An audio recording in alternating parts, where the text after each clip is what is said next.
હાય, હું નિકિતા નીરા ઇન્સ્ટિટ્યૂટમાં આપ સૌનું ફરીથી સ્વાગત છે.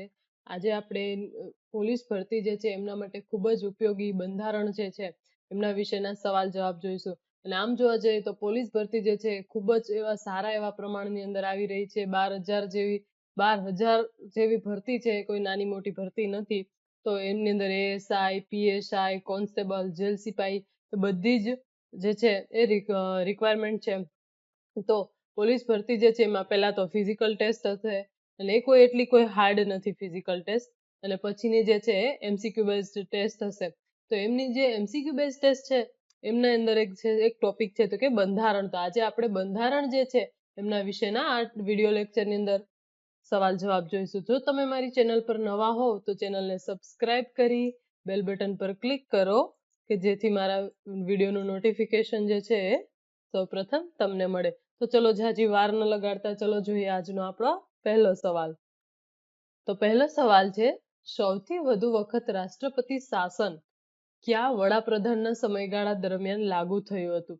તો એમનો જવાબ આવશે ઇન્દિરા ગાંધી જ્યારે વડાપ્રધાન હતા ત્યારે આપણા દેશની અંદર સૌથી વધુ વખત રાષ્ટ્રપતિ શાસન લાગુ કરવામાં આવ્યું હતું. ઇન્દિરા ગાંધી. જોઈએ પછીનો સવાલ, રાજ્યપાલની નિમણૂક કેન્દ્ર સરકાર દ્વારા એ પદ્ધતિ કયા દેશના બંધારણમાંથી લેવામાં આવી છે? તેમનો સાચો જવાબ આવશે કેનેડા દ્વારા. રાજ્યપાલની નિમણૂક જે છે એ કેન્દ્ર સરકાર દ્વારા, એવું કેનેડાનું જે બંધારણ છે એની અંદર એવું કહેવામાં આવ્યું, એવી જોગવાઈ છે કે રાજ્યપાલની નિમણૂક જે છે એ કેન્દ્ર સરકાર દ્વારા કરવામાં આવે. તો આમ જોવા જોઈએ ને તો ચલો હું હવે તમને પેલા ઉપરથી માહિતી આપી દઉં કે રાજ્યપાલ જે છે ને એ રાજ્યનો બંધારણીય વડો છે. અને અનુચ્છેદ 153 મુજબ રાષ્ટ્રપતિ જે છે એ રાજ્યપાલની નિમણૂક કરે છે. અને એમનો કાર્યકાળ જે છે એ 5 વર્ષનો હોય છે. અને રાજ્યની વિધાનસભાનું વિસર્જન કરવાની સત્તા જો કોઈ વ્યક્તિ પાસે હોય ને તો એ રાજ્યપાલ પાસે હોય છે. અને ભારતમાં સૌપ્રથમ મહિલા રાજ્યપાલ જે છે એ સરોજિની નાયડુ હતા. અને ગુજરાતના સૌપ્રથમ મહિલા રાજ્યપાલ જે છે આનંદીબેન પટેલ હતા. હું તમને થોડું લખીને વ્યવસ્થિત જ સમજાવી દઉં કે અનુચ્છેદ 153 મુજબ રાષ્ટ્રપતિ જે છે રાષ્ટ્રપતિ દ્વારા રાજ્યપાલની નિમણૂક કરવામાં આવે છે.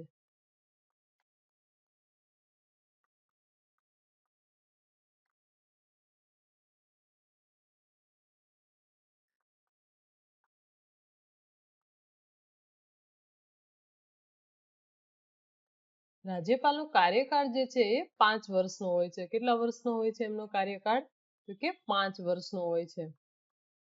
અને આપણા સૌપ્રથમ મહિલા રાજ્યપાલ જે છે એ કોણ હતા? તો કે સરોજિની નાયડુ. સૌપ્રથમ મહિલા રાજ્યપાલ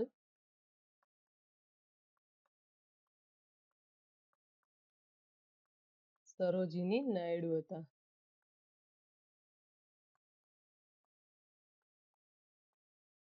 ગુજરાતના સૌપ્રથમ મહિલા રાજ્યપાલ કહેવામાં આવે તો આનંદીબેન પટેલ હતા. આપણું રાજ્ય ગુજરાતના મહિલા રાજ્યપાલ જે છે સૌપ્રથમ તો કે આનંદીબેન પટેલ હતા.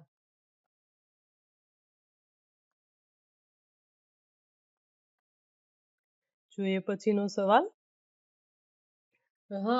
જો એક આમાં હજુ એડ કરવાનું કે રાજ્યની વિધાનસભાનું વિસર્જન કરવાની સત્તા જે કોઈ પાસે હોય તો રાજ્યપાલ પાસે હોય છે. કોની પાસે હોય છે? તો કે રાજ્યપાલ પાસે. રાજ્યની વિધાનસભાનું વિસર્જન કરવાની સત્તા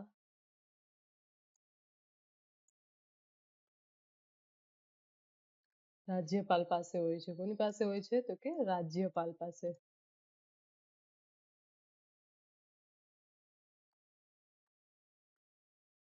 જોઈએ પછીનો સવાલ.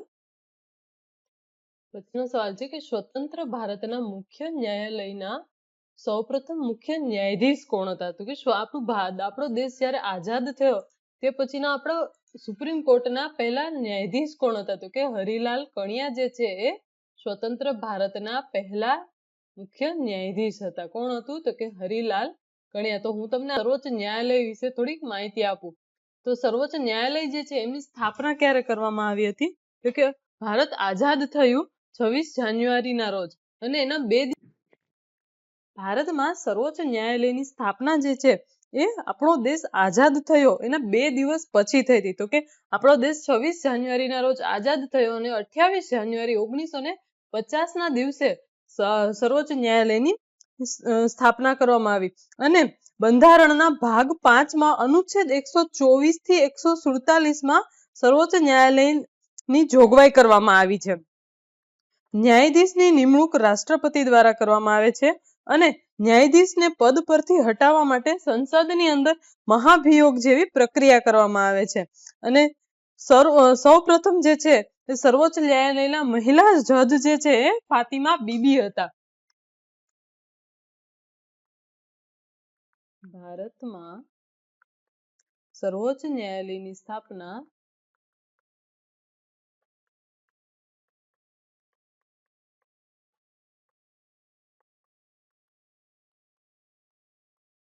આપણો દેશ આઝાદ થયો અને પછી 2 દિવસ પછી, તો કે 28 જાન્યુઆરી 1950ના રોજ થઈ હતી. ક્યારે થઈ હતી? કે 28 જાન્યુઆરી 1950ના રોજ થઈ હતી. બરાબર છે. અને પહેલા મુખ્ય જોઈએ તો પહેલા જજ જે છે એ તો હરિલાલ કણિયા જ હતા, પણ મહિલા જજ જે છે એ કોણ હતા? તો કે ફાતિમા બીબી. ફાતિમા બીબી જે છે એ મહિલા જજ હતા, મુખ્ય મહિલા જજ.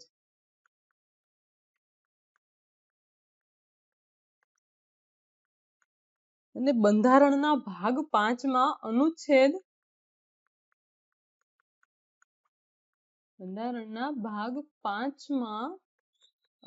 153 થી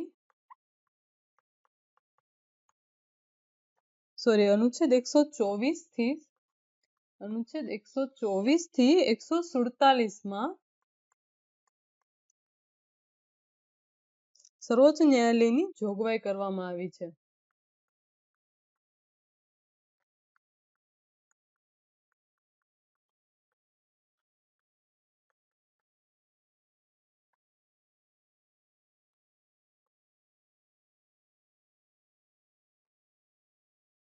અને ન્યાયાધીશ જે છે, મુખ્ય ન્યાયાધીશને પદ પરથી હટાવવા માટે સંસદની અંદર મહાભિયોગ જેવી પ્રક્રિયા કરવામાં આવે છે. પદ પરથી હટાવવા માટે સંસદમાં મહાભિયોગ પ્રક્રિયા કરવામાં આવે છે.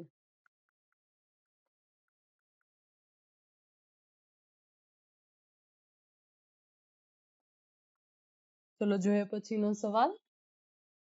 સ્થાનિક સ્વરાજ્યના પિતા કોને કહેવામાં આવે છે? તો એમનો જવાબ આવશે લોર્ડ રિપન. લોર્ડ રિપન જે છે એને સ્થાનિક સ્વરાજ્યના પિતા કહેવામાં આવે છે. અને લોર્ડ રિપન જે છે ને એને આપણા દેશમાં 1880 થી 1884ના સમયગાળા દરમિયાન તે આવ્યા હતા આપણા દેશની અંદર. અને એમને એક પ્રેસ પરનો એક જે એક્ટ હતો કે જે અંગ્રેજોએ લગાડ્યો હતો, એ એક્ટ નાબૂદ કરવા માટે ખૂબ જ મહેનત કરી હતી, અને તેથી એને સ્થાનિક સ્વરાજ્યના પિતા કહેવામાં આવે છે. પછીનો સવાલ જોઈએ કે રાષ્ટ્રીય વિકાસ પરિષદ અને રાષ્ટ્રીય એકતા પરિષદના અધ્યક્ષ કોણ હોય છે? તો એમના અધ્યક્ષ કોણ હોય છે? તો કે વડાપ્રધાન હોય છે. રાષ્ટ્રીય વિકાસ પરિષદ અને રાષ્ટ્રીય એકતા પરિષદના અધ્યક્ષ જે છે એ વડાપ્રધાન હોય છે. પછીનો સવાલ જોઈએ. બંધારણમાં મૂળભૂત ફરજો જે છે એ કેટલી છે? તો કે બંધારણમાં મૂળભૂત ફરજો જે છે એ 11 ફરજો છે. 11 જે છે એ આપણી મૂળભૂત ફરજો છે. તો મૂળભૂત ફરજો છે એ ભાગ 4માં મૂળભૂત ફરજોનો ઉલ્લેખ કરવામાં આવ્યો છે. ક્યાં? તો કે બંધારણના ભાગ 4માં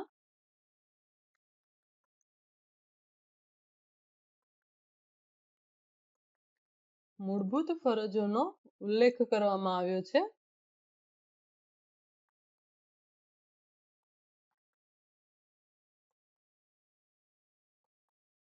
અને 1 જાન્યુઆરીને મૂળભૂત ફરજ દિવસ તરીકે ઓળખવામાં આવે છે. 1 જાન્યુઆરી મૂળભૂત ફરજ દિવસ તરીકે ઉજવવામાં આવે છે. 6 જાન્યુઆરી મૂળભૂત ફરજ દિવસ તરીકે ઉજવવામાં આવે છે.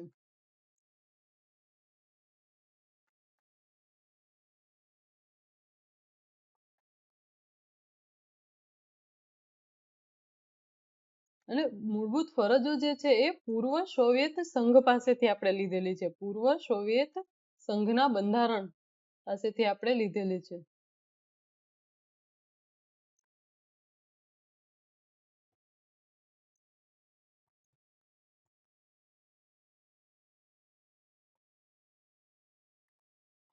પછીનો સવાલ જોઈએ. મત આપવાનો અધિકાર એ કયા પ્રકારનો અધિકાર છે? મત આપવાનો અધિકાર જે છે ને એ નાગરિક અધિકાર છે. કેવો અધિકાર છે? નાગરિક અધિકાર છે. જોઈએ પછીનો સવાલ.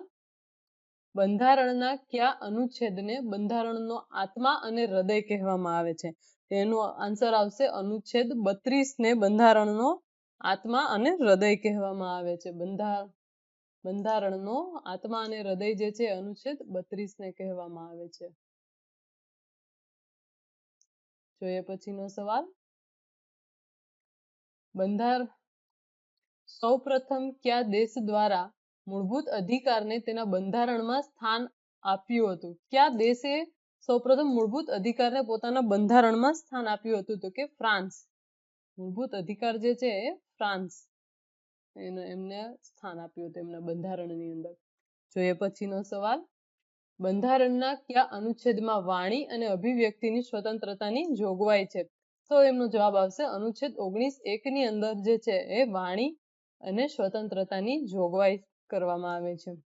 ધન્યવાદ. જો તમે મારી ચેનલ પર નવા હો તો ચેનલને સબસ્ક્રાઇબ કરી બેલ બટન પર ક્લિક કરી અને વિડીયોને શેર કરવાનું ભૂલશો નહીં.